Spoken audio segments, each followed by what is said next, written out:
ఖుల్లం ఖుల్లా commission ప్రశ్నలకు సమాధానం చెప్పిన, ఆధారాలతో సహా వివరాలు ఇచ్చిన, తుమ్మడిహెట్టు వద్ద దగ్గర నీళ్లు లేవని సిడబ్ల్యూసి చెప్పింది, ప్రత్యామ్నాయం చూసుకోవాలని లేఖ రాసింది, మహారాష్ట్ర నిరాకరణ సిడబ్ల్యూసి సూచన, వ్యాప్కో నివేదిక మేరకే మేడిగడ్డ రూపకల్పన, కాళేశ్వరం కార్పొరేషన్ కు అనుమతి ఉంది, కమిషన్ కు ఏది నోటి మాటగా చెప్పలేదు, అన్ని సాక్ష్యాలతో సహా అందజేసిన, ఎప్పటికైనా కాళేశ్వరమే తెలంగాణకు జీవధార, మీడియాతో మాజీ మంత్రి హరీష్ రావు బాజాప్తా బయటికి వచ్చి మొత్తం కుల్లంకషగా చెప్పేసిన, ఎక్కడ ఎలాంటి దాపరికం లేదు అని చెప్తూనే రాబోయేటటువంటి ఫ్యూచర్ లో తెలంగాణకి జీవధారగా మిగిలేది మాత్రానికి కాళేశ్వరం కూడా చెప్పినా అని చెప్పి నిన్న హరీష్ రావు చెప్తా ఉన్నాడు. 20 నిమిషాలు 20 ప్రశ్నలు 40 నిమిషాలట ఆయన అడిగింది. రేపు కాళేశ్వరం కమిషన్ ఎదురుకి కేసీఆర్ వెళ్తా ఉన్నాడు. రేపు ఉదయం కేసీఆర్ వెళ్తా ఉన్నాడు.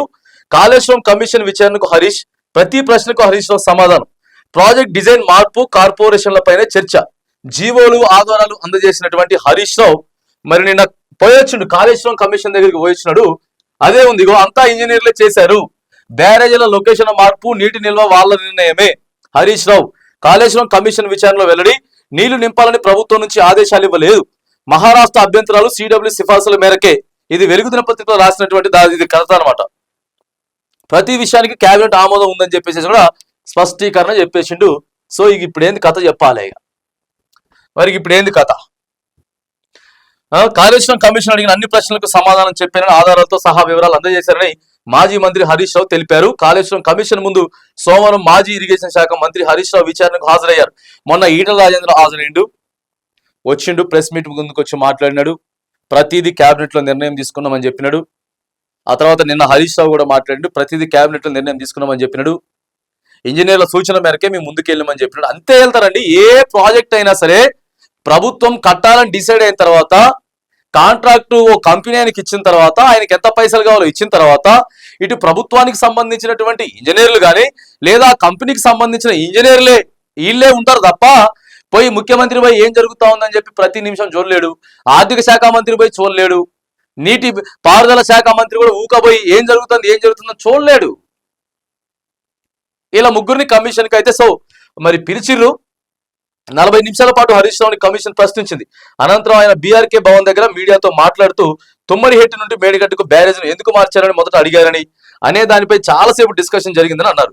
దానికి సమాధానంగా కొత్తగా ఏర్పడిన తెలంగాణ ప్రభుత్వం తమ్మడిహెట్టి దగ్గర ప్రాజెక్ట్ కట్టడానికి అన్ని రకాల ప్రయత్నం చేశామని, అప్పటి మహారాష్ట్ర కాంగ్రెస్ ఇరిగేషన్ మంత్రి హసన్ ముష్రఫ్ ను తెలంగాణ ప్రభుత్వం ఏర్పాటైన నెలకే వెళ్లి కలిశామన్నారు. తుమ్మడిహెట్టి వద్ద ప్రాజెక్టు నిర్మాణానికి అనుమతి ఇవ్వాలని కోరామన్నారు. అయితే దానికి ఆయన చాలా రోజుల ముంపు గ్రామాల ప్రజలు మా ప్రభుత్వంపై నిరసన కార్యక్రమాలు చేస్తున్నారని, ఎట్టి పరిస్థితుల్లో ప్రాజెక్టు 152 మీటర్ల ఎత్తులో నిర్మాణానికి ఒప్పుకోమని తేల్చి చెప్పారు.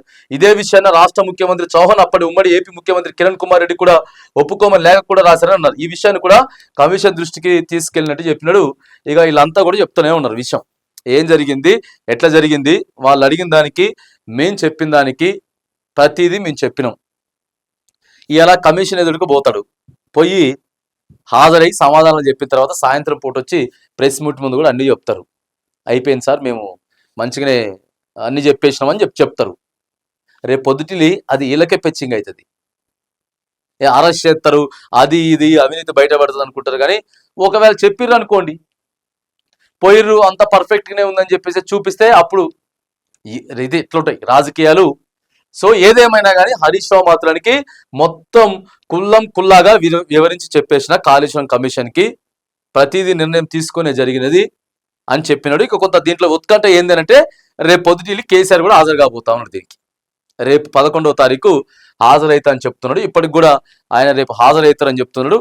ఫస్ట్ ఈటల ఏం అడిగినారు, తర్వాత హరీష్ రావుని ఏం అడిగినారు, తర్వాత కేసీఆర్ని కూడా ఎట్లా అడగబోతా ఉన్నారు ఏంటిది అనేది.